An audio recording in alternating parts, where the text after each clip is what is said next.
What's up, folks? Sean the Average Angler coming at you with another video.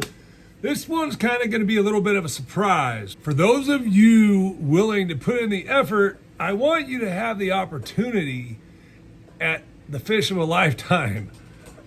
And these are kind of some baits that you're not going to really think of for this time of year. In the pre-spawn months, when it's still kind of chilly out, the water's not real warm yet. These are typically later in the year. I'm telling you, I have had some success on these baits. And when you get it, they are big. We are talking about baits that you're just not typically throwing this time of year, okay? One is a walking bait. This happens to be a river to sea rover. You see it's kind of transparent with some white on the bottom, some white at the top, some reflective inside.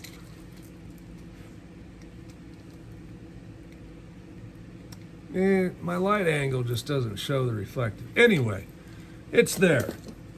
Okay, here's a Cane Walker 110. Same thing. It's got white on the bottom, kind of transparent. You don't want to give them too good of a look.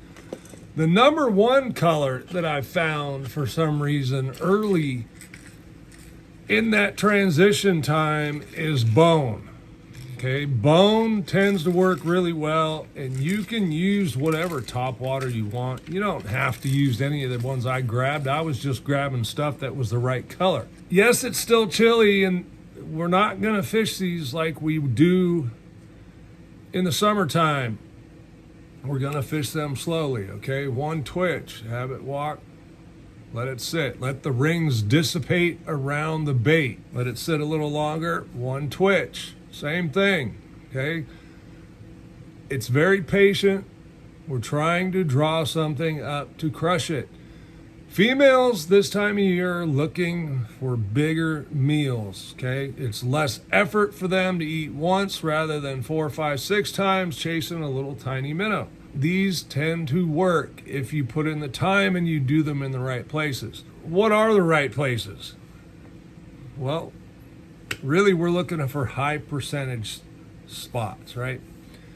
If you are on a shallow water fishery, tidal waters, shallower general fishery like Clear Lake, we are looking for points, current breaks if you're on a tidal waters, somewhere where those fish are holing up and hanging out and just waiting for that opportunistic feeding time. That is what this is great for. You got weed edges, walls, steep walls in a lake.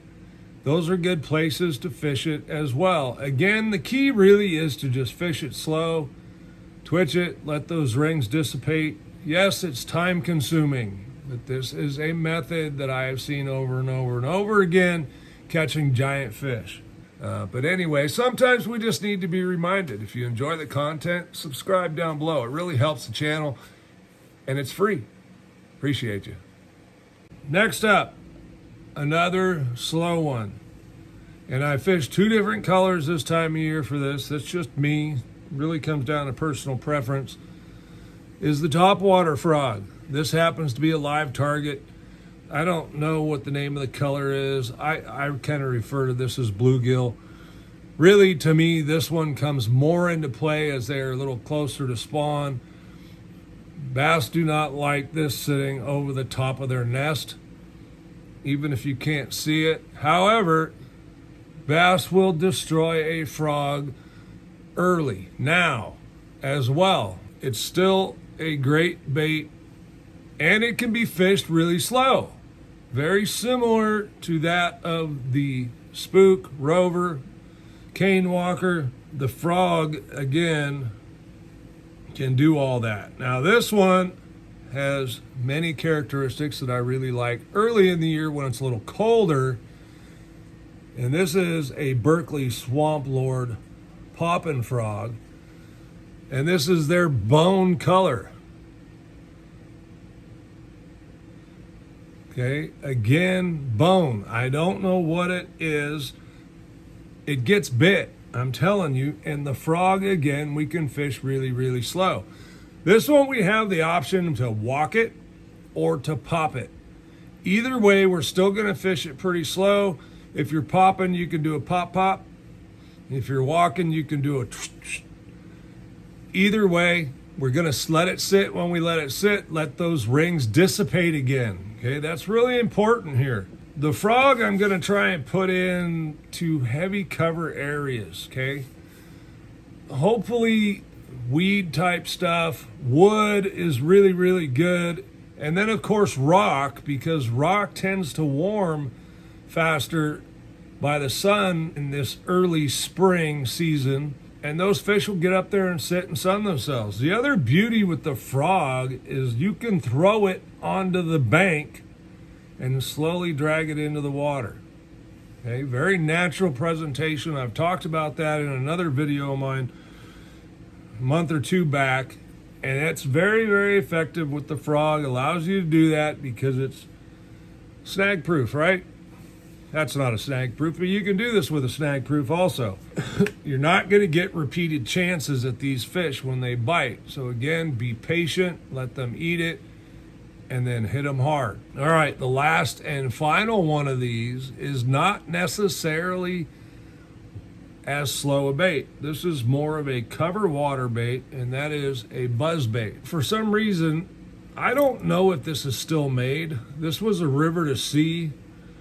I like the different blades. This blade hits this blade. But with the twin blades, you can also fish it a little bit slower, which is key. Now this is a 1/2 ounce. You can get a lighter weight so that you can work it slower. It is important to work it slow. If you want to put a trailer on it, I try to keep it very, very short this time of year.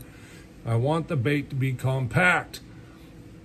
Remember, this coming through the water, you got to add on the length of the blades to the back of the bait where the skirt's at, and it's moving, so the silhouette is going to appear a little bit bigger than what it would normally. These 3 methods are great ways to catch big fish. I'm not going to tell you you're going to catch a limit on these, because oftentimes you might get 1, maybe 2 bites. It's a pick it up, throw it in key areas, and give it a go for a few minutes, okay? On regular lakes, with the rover, spook, cane walker, if you don't have per se edges, points are still good. Okay, even over deep water points, a lot of times those fish are still suspended, right? Ping and the minnow, those fish are up suspended.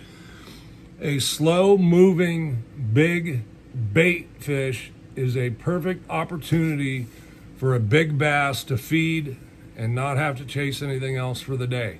Give it a try if you're out there, if you're in a tournament and you're looking for one big bite, or if you're a team, one of you can throw it. This is how we found this out, folks, was fishing team tournaments and one of us throwing one of these, and it always got the big bite, okay? I'm Sean, the Average Angler. Thanks for watching. If you enjoy the content, like, subscribe. We'll see you on the next one.